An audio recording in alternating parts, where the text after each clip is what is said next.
ਜੀ अस्सलाम वालेकुम वाहला एग्रीकल्चर यूट्यूब चैनल ਤੇ ਖੁਸ਼ ਆਮਦੀਦ ਕਰਨੇ ਸਾਰੇ ਭਰਾਵਾਂ ਨੂੰ। ਦੋਸਤੋ ਜਿਸ ਤਰ੍ਹਾਂ ਮੂੰਜੀ ਦਾ ਸੀਜ਼ਨ ਜਿਹੜਾ ਅਖਤਾਮ ਤੋਂ ਜਾ ਰਿਹਾ ਹੈ, ਉਸੇ ਤਰ੍ਹਾਂ ਮਾਰਕੀਟ 'ਚ ਮੰਡੀਆਂ ਦੇ ਵਿੱਚ ਸਟਾਕ ਵੀ ਉਸੇ ਤਰ੍ਹਾਂ ਜਿਹੜਾ ਘੱਟ ਹੁੰਦਾ ਜਾਣ ਰਿਹਾ ਹੈ। ਦਿਨ ਬ ਦਿਨ ਜਿਹੜਾ ਸਟਾਕ ਆਉਣਾ ਮਤਲਬ ਘੱਟ ਹੁੰਦਾ ਜਾ ਰਿਹਾ, ਕਮ ਹੁੰਦਾ ਜਾ ਰਿਹਾ। ਉਸੇ ਸੂਰਤ ਹਾਲ ਨਾਲ ਮਾਰਕੀਟ ਸਮਝ ਲਓ ਸੀਜ਼ਨ 'ਚ ਫੁੱਲ ਤੇਜ਼ ਚੱਲਦੀ ਪਈ ਹੈ ਇਸ ਟਾਈਮ। ਦੋਸਤੋ ਅੱਜ ਦੀ ਵੀਡੀਓ ਵਿੱਚ ਇਨਸ਼ਾਅੱਲਾ ਤੁਹਾਨੂੰ ਮੁਕੰਮਲ ਅਪਡੇਟ ਵਗੈਰਾ ਦੇਵਾਂਗੇ ਕਿ ਮਾਰਕੀਟ ਦੇ ਵਿੱਚ ਮੂੰਜੀ ਦੀ ਤਮਾਮ ਵੈਰਾਈਟੀ ਦਾ ਕੀ ਰੇਟ ਚੱਲਣ ਡਿਆ। ਇਸ ਤੋਂ ਇਲਾਵਾ ਗੰਦਮ, ਮਕਈ, ਤਿਲ ਤਲੀ ਦੇ ਹਵਾਲੇ ਨਾਲ ਵੀ ਤੁਹਾਨੂੰ ਅਪਡੇਟ ਵਗੈਰਾ ਦੇਵਾਂਗੇ। ਤੇ ਦੋਸਤੋ ਵੀਡੀਓ 'ਚ ਮਜ਼ੀਦ ਅੱਗੇ ਵਧਣ ਨਾਲ ਪਹਿਲਾਂ ਤੁਹਾਨੂੰ ਇਹ ਗੁਜ਼ਾਰਿਸ਼ ਹੈ ਕਿ ਜਿਹੜੇ ਚੈਨਲ 'ਤੇ ਨਏ ਨੇ ਚੈਨਲ ਨੂੰ ਲਾਜ਼ਮੀ ਸਬਸਕ੍ਰਾਈਬ ਕਰੋ ਤਾਂ ਕਿ ਤੁਹਾਨੂੰ ਅਜਨਾਸ ਦੇ ਮੁਤਲਕ ਅਪਡੇਟ ਵਗੈਰਾ ਡੇਲੀ ਮਿਲਦੀ ਰਹੇ। ਤੇ ਤੁਹਾਨੂੰ ਡੇਲੀ ਅਪਡੇਟ ਸ਼ੇਅਰ ਕਰ ਰਹੀ ਹੋਈਦਾ ਮਾਰਕੀਟ 'ਚ ਜੋ ਵੀ ਸੂਰਤ ਹਾਲ ਬਣਦੀ ਹੈ।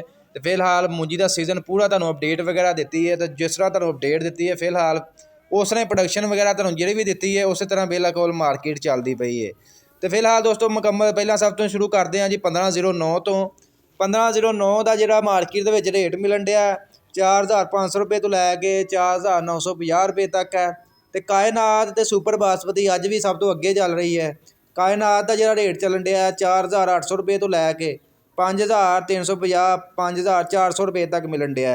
ਇਸ ਤੋਂ ਇਲਾਵਾ ਸੁਪਰ ਬਾਸਮਤੀ 515 ਜਿਹੜੀ ਹੈ ਉਹਦਾ ਰੇਟ ਮਾਰਕੀਟ ਦੇ ਵਿੱਚ 4800 ਰੁਪਏ ਤੋਂ ਲੈ ਕੇ 5500 ਰੁਪਏ ਤੱਕ ਮਿਲਣ ਡਿਆ ਫੀ ਮਨ 40 ਕਿਲੋਗ੍ਰਾਮ ਦੇ ਹਿਸਾਬ ਨਾਲ। ਇਸ ਤੋਂ ਇਲਾਵਾ ਦੋਸਤੋ 1692 ਦੀ ਗੱਲ ਕਰੀਏ 1692 ਦਾ ਜਿਹੜਾ ਮਾਰਕੀਟ ਦੇ ਵਿੱਚ ਰੇਟ ਮਿਲਣ ਡਿਆ 4500 ਰੁਪਏ ਤੋਂ ਲੈ ਕੇ 4900 ਰੁਪਏ ਤੱਕ ਹੈ। ਇਸ ਤੋਂ ਇਲਾਵਾ ਦੋਸਤੋ ਗੱਲ ਕਰਦੇ ਹਾਂ ਜੀ ਧਾਨ 86 ਦੀ। ਇਹਦਾ ਰੇਟ ਜਿਹੜਾ 2900 ਰੁਪਏ ਤੋਂ ਲੈ ਕੇ 3300 ਰੁਪਏ ਤੱਕ ਹੈ। ਤੇ ਧਾਨ ਸੁਪਰੀ ਜਿਹੜੀ ਹੈ ਉਹਦਾ ਰੇਟ ਤਕਰੀਬਨ ਜਿਹੜਾ 3600 ਰੁਪਏ ਤੋਂ ਲੈ ਕੇ 4250 ਰੁਪਏ ਤੱਕ ਮਿਲਣ ਡਿਆ ਮੰਡੀਆਂ ਦੇ ਵਿੱਚ। ਅੱਜ ਦੀ ਤੁਹਾਨੂੰ ਫਰੈਸ਼ ਅਪਡੇਟ ਦਿੱਤੀ ਹੈ। ਇਸ ਤੋਂ ਇਲਾਵਾ ਦੋਸਤੋ ਗੱਲ ਕਰਦੇ ਹਾਂ ਗੰਦਮ ਦੇ ਹਵਾਲੇ ਨਾਲ। ਗੰਦਮ ਮਾਰਕੀਟ ਸਮਝ ਲਓ ਤੇਜ਼ ਹੀ ਹੈ। ਤੇਜ਼ੀ ਅੱਗੇ ਤੁਹਾਨੂੰ ਦੱਸਿਆ ਵਾ ਜਿਸ ਤਰ੍ਹਾਂ ਵੀ ਅੱਗੋਂ ਤੇਜ਼ੀ ਹੈ। ਜਿਹੜੇ ਰੇਟ ਚੱਲਣ ਡੇ ਨੇ ਇਸ ਤੋਂ ਥੱਲੇ ਰੇਟ ਨਹੀਂ ਆਉਣੇ ਹੈ। ਫਿਲਹਾਲ ਰੇਟ ਜਿਹੜਾ 4600 ਰੁਪਏ ਤੋਂ ਲੈ ਕੇ 4900 4800 ਰੁਪਏ ਤੱਕ ਮਿਲਣ ਡਿਆ ਗੰਦਮ ਦਾ। ਮਕਈ ਦੀ ਗੱਲ ਕਰੀਏ ਮਕਈ ਮਾਰਕੀਟ ਮੰਦੀ ਹੈ ਤਕਰੀਬਨ 1400 ਰੁਪਏ ਤੋਂ ਲੈ ਕੇ 1900 ਰੁਪਏ ਤੱਕ ਜਿਹੜਾ 1950 ਰੁਪਏ ਤੱਕ ਜਿਹੜਾ ਮਕਈ ਸੇਲ ਹੋਣ ਡਈ ਹੈ। ਸਰਸੋਂ ਦੀ ਗੱਲ ਕਰੀਏ 5500 ਰੁਪਏ ਤੋਂ ਲੈ ਕੇ 6400 6500 ਰੁਪਏ ਤੱਕ ਜਿਹੜੀ ਸਰਸੋਂ ਮਾਰਕੀਟ ਦੇ ਵਿੱਚ ਫਰੋਖਤ ਹੋ ਰਹੀ ਹੈ। ਪੁਰਾਣੀ ਸਰਸੋਂ ਇਹ ਨਵੀਂ ਦਾ ਸਟਾਕ ਵਗੈਰਾ ਨਹੀਂ ਆਇਆ ਜੇ। ਇਸ ਤੋਂ ਇਲਾਵਾ ਗੱਲ ਕਰਦੇ ਹਾਂ ਤਿਲ ਤੇ ਤਿਲੀ ਦੇ ਹਵਾਲੇ ਨਾਲ। ਤਿਲ ਮਾਰਕੀਟ ਫੁੱਲ ਤੇਜ਼ ਹੈ। ਪੂਰਾ ਸੀਜ਼ਨ ਹੀ ਤੁਹਾਨੂੰ ਪਤਾ ਇਹਦੇ ਤੇਜ਼ੀ ਰਹੀ ਹੈ, ਮੰਦੀ ਤਾਂ ਆਈ ਨਹੀਂ ਤਿਲ ਦੇ ਵਿੱਚ। ਤੇ ਕਾਫੀ ਜ਼ਿਮੀਂਦਾਰ ਤਿਲ ਜਿਹੜੀ ਹੈ ਇਹਨੂੰ ਫਸਲ ਹੀ ਨਹੀਂ ਸਮਝਦੇ ਤਿਲ ਦੀ। ਤੇ ਇਹ ਸਭ ਤੋਂ ਜ਼ਿਆਦਾ ਫਾਇਦਾ ਦਿੰਦੀ ਹੈ।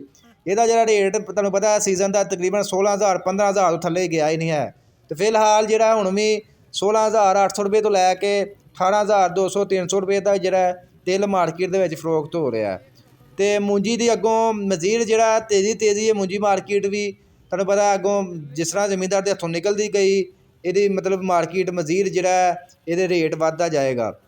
ਤੇ ਇਨਸ਼ਾਅੱਲਾ ਦੋਸਤੋ ਤੁਹਾਡੇ ਨਾਲ ਜਿਸ ਤਰ੍ਹਾਂ ਸੀਜ਼ਨ ਦੇ ਵਿੱਚ ਅਪਡੇਟ ਦਿੱਤੀ ਹੈ ਇਸੇ ਤਰ੍ਹਾਂ ਤੁਹਾਨੂੰ ਅਪਡੇਟ ਵਗੈਰਾ ਦਿੰਦੇ ਰਹਾਂਗੇ ਜੋ ਵੀ ਸੀਜ਼ਨ ਦਾ ਅਜਨਾਸ ਵਗੈਰਾ ਚੱਲੇਗੀ।